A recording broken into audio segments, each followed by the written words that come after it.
આપણો સમાજ તમે જો દારૂ જુગાર આંકડા અને આ વ્યસનોમાં જ એ લોકો એટલો બધો રચ્યો પચ્યો રહે છે કે ઘરે આવી અને એની ઘરવાળી શું બનાવે એની પણ ચિંતા કરતા નથી.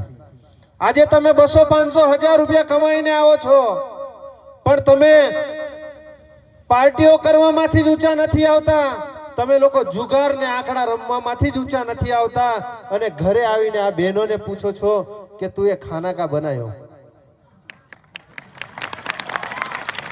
तई बिसारी खाना का बनावाय तीन भी आशा वय क्योंकि पहले भी हन्या ने संती भी फूके मतेवन मां करवाला आई खाक शाकभाजी नेत ना आई पर तो ताई लथड़ता तो ताई आवय અને પલ્લે ડોકાવાય કે તું એ ખાના કેવ ના બનાવ્યો પણ તઈ બિસારી કા બનાવાય.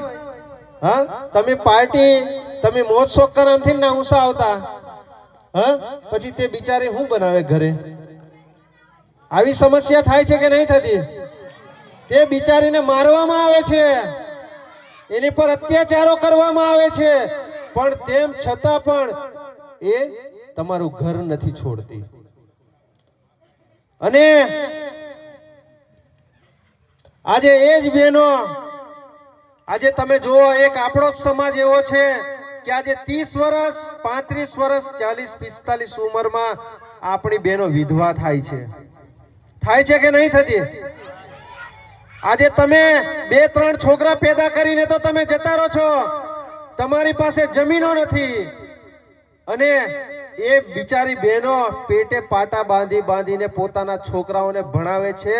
ત્યાં પણ આ આપણી બહેનો પર આંગળી ઉઠાવવામાં આવે છે કે ભલે આખા દી રખડાઈ પણ તે બિચારી મહેનત મજૂરી કરે છે અને પોતાના છોકરાઓને ભણાવી ગણાવીને એ કરે છે. કેમ કે પેલો વ્યક્તિ તો દુનિયા છોડીને દારૂની વ્યસનોમાં જતો રહ્યો પણ આ બહેનો પર આ જવાબદારી મૂકીને જાય છે. આપણે જાગવું પડશે, આપણા સમાજમાંથી આ વ્યસન મુક્ત કરવી પડશે.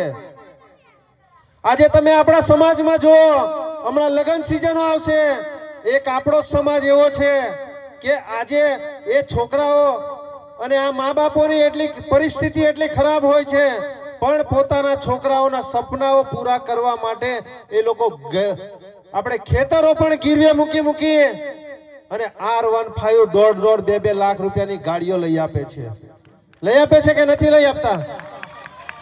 અને આ જ R15 ગાડી લઈને આ આપણા જવાનિયાઓ એ પેન્ટના ઠેકાણા નથી હોતા આટલે અદ્ધર પેન્ટો પહેરે છે, ગાડીમાં 50-100 રૂપિયાનું પેટ્રોલ પુરાવે છે અને આ લગ્નોમાં દોડી જાય છે. અને આ રસ્તા પર તમે જોજો આપણા જવાનિયાઓ 25-30 વર્ષની ઉંમરમાં જ એ લોકો એક્સિડન્ટો થઈને મરી જાય છે. થાય છે ને આવું? હમણાં લગ્ન સિઝનો આવશે, આ લગ્ન સિઝનોમાં મા બાપ પાસે એટલા પૈસા નથી હોતા, 1-1.5-2 લાખ રૂપિયાની બેન્ડ લઈ આવે. મને તો રોકસ્ટાર બેન્ડ જોઈએ નહીં મેં હેવાલન ના કરાય એવું થાય છે ને. હવે આ મા બાપ પાસે એટલા પૈસા નથી હોતા પણ તેમ છતાં પોતાના છોકરાઓનું લગ્ન કરવા માટે એ લોકો રોકસ્ટાર બેન્ડો લઈ આવે. બરાબર? એટલે મારે આ યુવાનોને આ જાહેર મંચ પરથી કહેવું છે કે તમારા જે પણ કંઈક સપનાઓ છે, જે પણ કંઈક તમારી ડિમાન્ડો છે, તમે એટલા પોતે કેપેબલ બનો કે તમારે R15 ગાડી લેવી છે, તમારે લગ્ન કરાવવું છે, તમારે જે કરવું હોય તે તમે પોતે જાત પર કરો. તમારા મા બાપે તમને મહેનત મજૂરી કરી, એ મા બાપ પોતે ભૂખ્યા રહ્યા છે અને આ મા બાપે તમને તમારી જે સ્કૂલોમાં જે કોલેજોમાં જે પૈસા જે ફી ભરવાની હોય છે બરાબર, આ જે તમારી માતાઓ જે અહીંયા ગાડી બેઠી છે ને કમાઈ પૈસા ના રહેતા પણ એ બિસારા સનકરી હતાડી પૈસા રાખે ને અને તઈ પૈસા માં પૈરી પણી જાય, માં પૈરા પણા જાય એમ કરીને એ બિચારી પેલા જે હંતાડેલા પૈસા હોય છે એ પણ તમને લોકોને આપે છે અને તમે લોકો રાજપીપળા અને સિટીઓમાં જઈને તમે લોકો પાર્ટીઓ કરો છો. આ જે અમારી માતા બહેનો છે એ માતા બહેનો અને આ અમારા વડીલો છે, એ લોકોના દરેક મા બાપના સપનાઓ હોય છે કે મારો છોકરો પણ ડોક્ટર બને, મારો છોકરો પણ એન્જિનિયર બને અને મારો છોકરો પણ એક ક્લાસ 1 અધિકારી બને. એ તમને મહેનત મજૂરી કરીને ભણાવે છે એટલા માટે કે કાલે ઉઠીને આ છોકરાઓ પોતાના મા બાપનું નામ તો રોશન કરશે જ, પણ સાથે સાથે ગામનું નામ પણ રોશન કરશે કે મા પૈરાત આ ડોક્ટર છે, મા પૈરાત પોલીસ વાળા છે, મા પૈરાત એન્જિનિયર છે. એટલે તમે એવા કામો કરો કે આપણા ગામનું અને આપણા મા બાપનું નામ પણ રોશન થાય.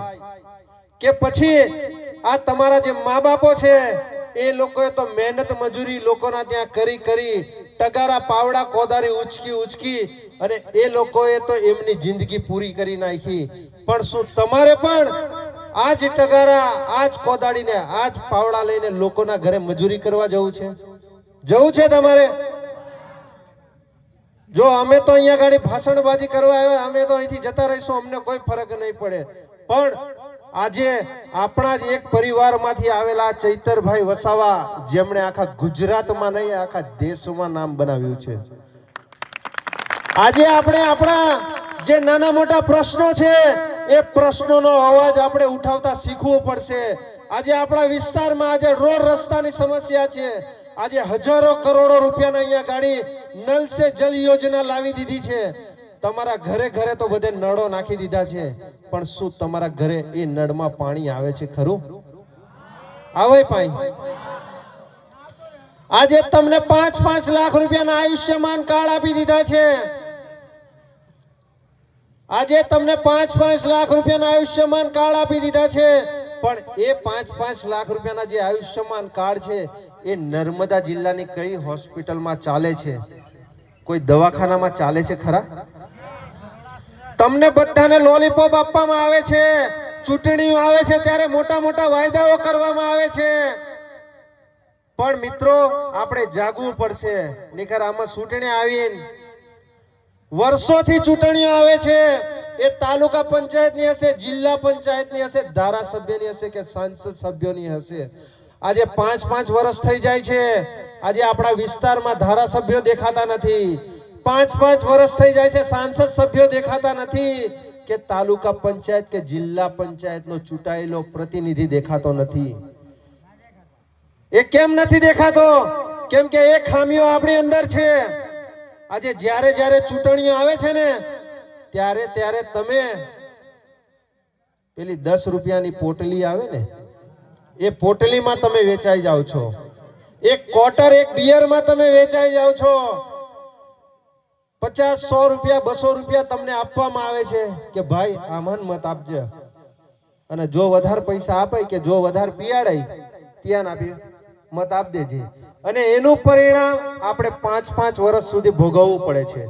અને જે આપણે બધા ભોગવી રહ્યા છે, હજુ પણ આપણે ભોગવવું છે.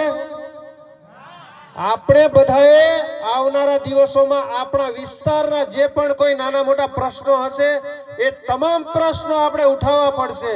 એ રોડ રસ્તા સારા નહીં બનતા હોય એના હોય, કે આપણા ગામમાં આવાસોના બનતી હોય એના હોય, સંડાસ બાથરૂમ હોય, કે જે પણ કોઈ આપણા જે આ વિસ્તારમાં જે પીએચસી સેન્ટરો છે ત્યાં ગાડી દવાખાનામાં જે ડોક્ટર હાજર ના રહેતો હોય, આપણી સ્કૂલોમાં આપણા બાળકોને ભોજન સારું ના આપતા હોય, આપણા જે શિક્ષકો છે અહીંયા ગાડી એ આપણા બાળકોને સારું ભણાવતા ના હોય, એના માટે આપણે તમામે આવનારા દિવસોમાં આપણે અહીંથી એક સંકલ્પ લેવો પડશે કે આપણા વિસ્તારમાં જે પણ કઈ નાના મોટા પ્રશ્નો છે એ આપણે આ ચૈતરભાઈ જેવી રીતે પ્રશ્નો ઉઠાવે છે એવી જ રીતે આપણે ચૈતરભાઈ બની અને આપણા વિસ્તારના પ્રશ્નો આપણે ઉઠાવવા પડશે. ઉઠાવશો કે નહીં? ઉઠાવના સાગની સમય ઘણો બધો વધારે થઈ ગયો છે, ઘણું બધું કહેવું પણ છે. એના માટે ફરી આપણે પાછા મળીશું. પણ આપણા સાહેબને પણ આપણે આતુરતાથી તમે બધા રાહ જોઈ રહ્યા છો. ઠંડીનું વાતાવરણ છે એટલે મારી વાણીને હું અહીંયા ગાડી વિરામ આપું છું. આપણે ચૈતરભાઈની સ્પીચ સાંભળતા પહેલા આપણે ફરીથી એકવાર જોરદાર નારો થઈ જાય એમની સાથે એમને સ્વાગતથી આપણે અહીંયા ગાડી બોલાવી લઈએ. બોલો જય